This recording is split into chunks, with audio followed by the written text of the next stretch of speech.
I think as I've grown older, I know I use that term kind of loosely, but learning how to lead people of different generations and of kind of different life experiences, I think that's really forced me to think differently about how I learn and how I can continue to grow and help other people grow as a leader.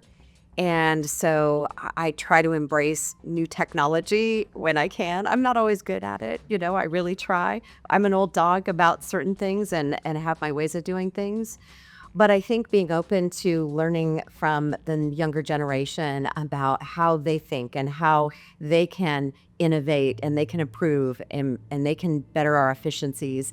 I think that being open to that, and again, recognizing that as a leader, you have to be a lifelong learner, and we don't always have it figured out. It isn't always the way we do it, and being open to learning more about doing things a different way.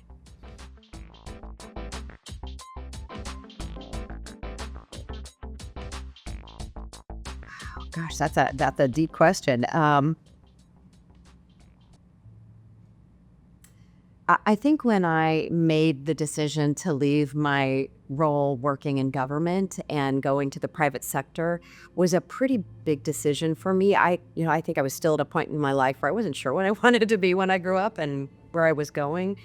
But it was, kind of leaving the comfort of what I knew and trying something different, but for all the right reasons. I had a young family at the time, and it was scary at the time, but it ended up being the best career decision I ever made. And in part because the values and what the company I went to, Cox Communications, has done to improve people's lives made it so gratifying.